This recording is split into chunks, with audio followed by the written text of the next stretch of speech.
नमस्कार साथियों, स्वागत है आप सबका लाइव क्लासेज बाड़मेर के यूट्यूब चैनल पर, जहां पर आज हम जो टॉपिक लेके आए हैं और जिसकी बात करने वाले हैं वो है का शैक्षिक मनोविज्ञान। ठीक है, शैक्षिक मनोविज्ञान के बारे में हम जानेंगे। शैक्षिक मनोविज्ञान में एक प्रश्न बहुत ही इंपॉर्टेंट है और वो प्रश्न कई बार एग्जाम में पूछा जाता है, वो भी 5 से 10 नंबर के क्वेश्चन है। ठीक है, लॉन्ग टाइप में पूछा जाता है और बहुत इंपॉर्टेंट है, तो उसको देखते हैं। आज आज हम बात करेंगे शैक्षिक मनोविज्ञान क्या है और इसका महत्व क्या है, इसके बारे में आज जानेंगे। और इसके बारे में आपको क्वेश्चन का आंसर कैसे देना है वो भी आप इसमें सीखेंगे।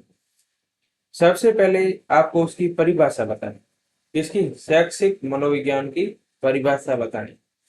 आपको लिखना है शैक्षिक मनोविज्ञान क्या है, इसका आंसर इसमें मिलेगा। ठीक है, कैसे मिलेगा? पहले हम देंगे परिभाषा, यानी कि शैक्षिक मनोविज्ञान शिक्षण की प्रक्रिया में मानव व्यवहार और मानसिक प्रक्रियाओं का अध्ययन करता है।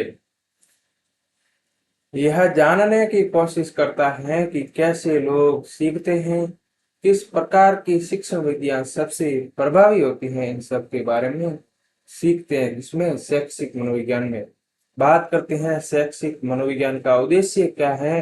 तो इसका मुख्य उद्देश्य शिक्षण और अधिगम को सुधारना। शिक्षण और अधिगम की जो प्रक्रिया है उसको सुधारना इसका मुख्य उद्देश्य होता है, जिससे क्या हो सके, ताकि छात्रों को प्रभावी तरीके से सिखाया जा सके। ठीक है, फिर बात करते हैं शैक्षिक मनोविज्ञान का महत्व क्या है। तो यह शिक्षकों को यह समझाने में मदद करता है कि कैसे छात्र सोचते हैं, सीखते हैं और विकसित होते हैं। ठीक है, शिक्षण के नए प्रभावी तरीके को विकसित करने में मदद करता है ये आप। ठीक है, शैक्षिक मनोविज्ञान। अब बात करते हैं शैक्षिक मनोविज्ञान के प्रमुख क्षेत्र कौन कौन से हैं। प्रमुख अध्ययन क्षेत्र की बात करें तो उसके 4 क्षेत्र है। पहला है सीखने की प्रक्रिया, यानी कि बच्चा किस प्रक्रिया, किस तकनीक के माध्यम से सीख रहा है। इसमें सीखने के विभिन्न सिद्धांत और तकनीकों का अध्ययन शामिल है। यह समझने में मदद करता है कि लोग कैसे नई जानकारी को प्राप्त करते हैं और उसे याद करते हैं, उसे स्थायी कैसे करते हैं मस्तिष्क में। दूसरा है विकासात्मक मनोविज्ञान। यह बच्चों और किशोरों के शारीरिक, मानसिक, भावनात्मक विकास का अध्ययन करता है। इनके बच्चे का शारीरिक विकास कैसे हो रहा है, मानसिक विकास कैसे हो रहा है और भावनात्मक विकास कैसे हो रहा है, उसके बारे में अध्ययन करता है विकासात्मक मनोविज्ञान।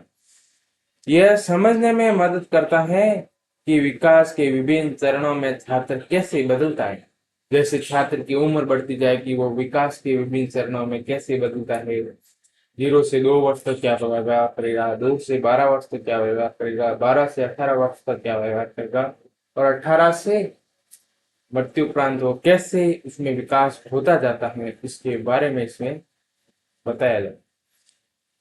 अगर आप पीडीएफ चाहते हैं तो पीडीएफ के लिए टेलीग्राम चैनल को ज्वाइन करें, लाइव क्लासेज बारहवीं के टेलीग्राम चैनल। हमें यूट्यूब पर सब्सक्राइब करें, फेसबुक इंस्टाग्राम पर भी फॉलो करें। तीसरा है प्रेरणा और प्रेरणा। ठीक है, प्रेरणा और प्रेरणा में क्या होता है, यह अधिगम में अभिप्रेरणा के सिद्धांत और तरीकों का अध्ययन करता है। इसमें क्या होता है, मनोविज्ञान है, शैक्षिक मनोविज्ञान, वो अधिगम में अभिप्रेरणा के जो सिद्धांत है और तरीके हैं उनका अध्ययन करता है। ठीक है, यह समझता है, जो शैक्षिक मनोविज्ञान है यह समझता है कि कैसे विभिन्न प्रेरणा के प्रकार छात्रों की सीखने की क्षमता को प्रभावित करते हैं। शिक्षण विधियों की बात करें तो यह प्रभावी शिक्षण की रणनीति का अध्ययन करता है।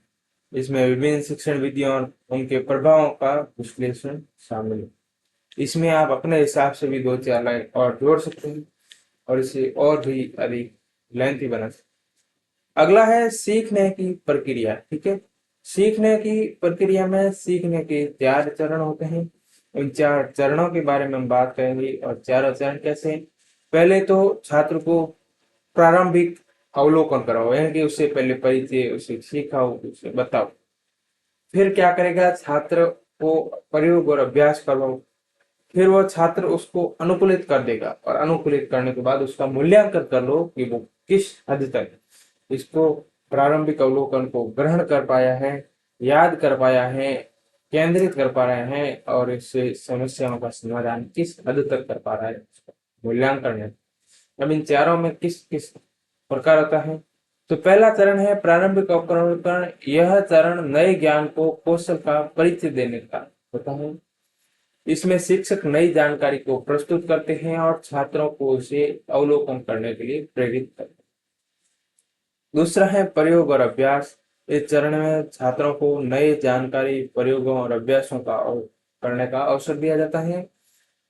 यह जानकारी को मजबूत करने और याददाश्त तो बनाए रखने में मदद करता है। प्रयोग और अभ्यास है, जिस जिस जैसे जैसे छात्र अभ्यास करता रहेगा उसमें वो यह चीज याद और मजबूत होती जाएगी। फिर बात करते हैं अनुकूलन की। तो इसमें छात्र सीखी गई जानकारी का प्रयोग और अनुकूलन करता है। चरण जानकारी के व्यवहारिक अनुप्रयोग एवं समस्या समाधान पर केंद्रित।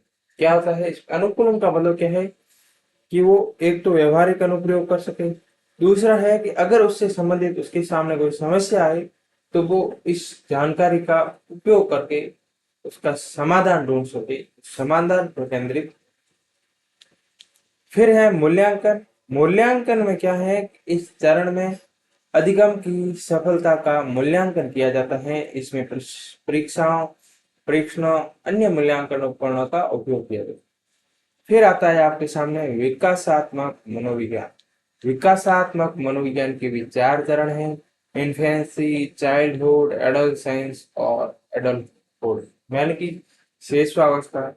विकास के चरण क्या है? पहला शेषवावस्था में सीखेगा, बाल्यावस्था में बाद में, फिर किशोरावस्था, फिर वयस्क अवस्था। ठीक है, तो ये कैसे होता है? बात करते हैं किशोरावस्था से। तो यह चरण जन्म से 2 वर्ष तक होता है। इसमें आपको क्या ध्यान रखना है? किशोरावस्था होती है वो जन्म से 2 वर्ष। इस किशोरावस्था के भी अलग अलग भाग हैं। ठीक है, अब जन्म से 2 वर्ष तक वो क्या करता है, वो क्या सीखता है? शारीरिक मानसिक विकास की बुनियादी नींव होता है। 0 से 2 वर्ष यानी कि जन्म से 2 वर्ष तक बच्चे का शारीरिक यानी कि शरीर का विकास होता है और उसके मानसिक विकास होता है यानी कि मानसिक विकास होता है। वो कुछ चीजें सीखने का प्रयोग करता हूँ, छोटे मोटे शब्द बोलता है, ऐसे होता है शैशवावस्था में। फिर बाल्यावस्था, चाइल्डहुड आता है, वो 2 वर्ष से 12 वर्ष। इसमें बच्चा भाषा सीखता है, सामाजिक विकास होता है यानी कि सामाजिक समाज के बारे में सीखता है, समाज से तालमेल बैठाता है। फिर शैक्षिक कौशल का विकास होता है यानी कि शिक्षण सीखने की प्रक्रिया का कौशल होता है। फिर बात करते हैं किशोरावस्था। ये चरण 12 से 18 वर्ष तक होता है। 12 से 18 वर्ष का मतलब क्या है? शारीरिक विकास होगा, मानसिक विकास और भावनात्मक। पहले क्या हुआ? शारीरिक विकास, मानसिक विकास की बुनियादी नींव रखी गई। अब वही शारीरिक विकास का परिवर्तन होगा, उसका शरीर और मजबूत होगा, शरीर में और विकास होगा, मानसिक विकास होगा यानी कि उसके मन मस्तिष्क का विकास होगा और उसकी भावनाएं, अब भावनाएं बनने लगेगी। भावनाएं अलग अलग प्रकार की होती है और वो भावनाएं बनने लगेगी, वो भावनाओं को सीखने लगेगा, भावनाओं में परिवर्तन होगा। और उसके बाद आएगी वयस्क अवस्था, एडल्टहुड।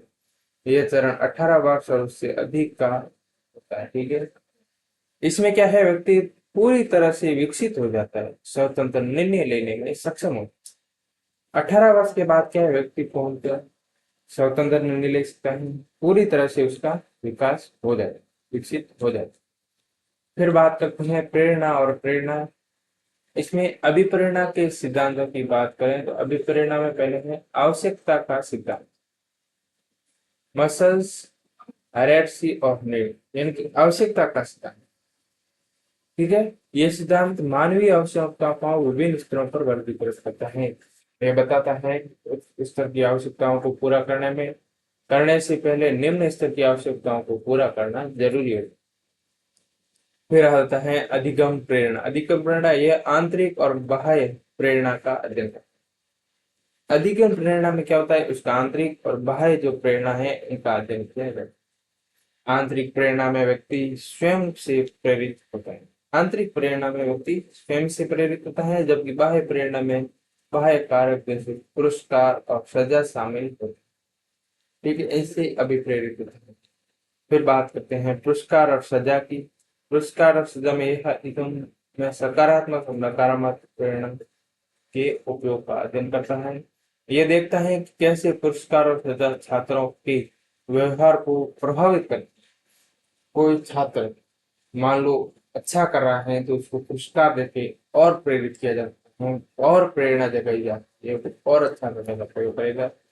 और कोई छात्र गलत कर रहा है तो उसको सजा देकर भी प्रेरित किया जा सकता है कि अगली बार वो ऐसा कार्य करेगा तो उसे सजा मिलेगी, इसलिए वो उस कार्य को नहीं करेगा। ठीक है। शिक्षण विधियां बात करें, शिक्षण विधियां भी बहुत है। प्रभावी शिक्षण की रणनीतियां कौन कौन सी है? तो प्रत्यक्ष निर्देशन, अन्वेषण पर आधारित, सहकारी शिक्षण, प्रभावी प्रतिक्रिया। ठीक है। 4 है। इसमें स्पष्ट और संगठित शिक्षा प्रदान की जाती है। छात्रों को विषय वस्तु को सीधा स्पष्ट रूप से समझाने में मदद करता है। इसमें छात्रों को स्वयं सीखने के लिए प्रेरित किया जाता है। इसमें खोज, प्रश्न पूछना, समस्याओं को सुलझाना शामिल होता है। और सहकारी शिक्षण में कहते हैं इसमें छात्र समूह में मिलकर काम करते हैं। इसमें सहयोग, संचार और टीम वर्क की भावना होती है। टीम के साथ कार्य कैसे करना है उसका विकास। प्रभावी प्रक्रिया में क्या होता है? इसमें छात्रों को नियमित और उपयोगी प्रक्रिया दी जाती है। उनके अधिगम को सुधारने और उनकी गलतियों को समझाने में मदद होती है।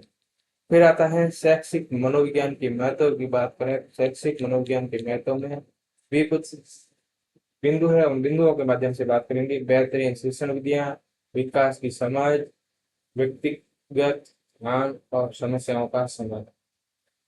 बेहतरीन शिक्षण में क्या होता है? शिक्षकों को बेहतरीन प्रभावी शिक्षण तकनीकी की जानकारी मिलती है। यह शिक्षण की अधिक व्यवस्थित और प्रभावी बनाता है। विकास की समझ में होता है कि छात्रों के विकास और उनकी जरूरतों को समझने में मदद मिलती है। ये शिक्षकों को प्रत्येक छात्र के अपने शिक्षण विधियों को अपनाने में मदद। व्यक्तिगत ध्यान से क्या आता है? हर छात्र की व्यक्तिगत जरूरतों के अनुसार शिक्षण में सुधार किया जाता है। यह छात्रों की व्यक्तिगत समस्याओं और चुनौतियों का पहचानने और हल करने में मदद करते हैं। फिर आता है समस्याओं का समाधान, छात्रों की समस्याओं का समाधान कर निष्कर्ष। शिक्षण और अधिगम में आने वाली समस्याओं के समाधान में मदद करता है। समझ यह छात्रों की शैक्षणिक समस्याओं को समझने, उन्हें दूर करने के तरीकों का अध्ययन करता है। इसमें क्या होता है कि समस्या समाधान में क्या होता है? छात्र की समस्या जान करके उसके अनुसार समाधान में मदद करते हैं शिक्षक। ठीक है। बात करते हैं शैक्षणिक मनोविज्ञान क्या है, इसके बारे में निष्कर्ष क्या निकलता है? तो शैक्षिक मनोविज्ञान शिक्षकों को उनके छात्रों को सिखाने की प्रक्रिया को बेहतर ढंग से समझने और सुधार करने में मदद करता है। यह छात्रों के व्यक्तिगत विकास और उनकी शैक्षिक सफलता के लिए अत्यंत महत्वपूर्ण होता है। शैक्षिक विधियों का शिक्षण विधियों को सुधारने, छात्रों की जरूरतों को समझने, उनकी समस्याओं का हल करने में शैक्षिक मनोविज्ञान बहुत महत्वपूर्ण योगदान देता है। अगर आपको वीडियो पसंद आया है तो वीडियो को लाइक जरूर करें, उन दोस्तों के साथ शेयर करें जिनका बीएड का एग्जाम होने वाला है। Thank you so much. मिलते हैं अगले वीडियो। धन्यवाद।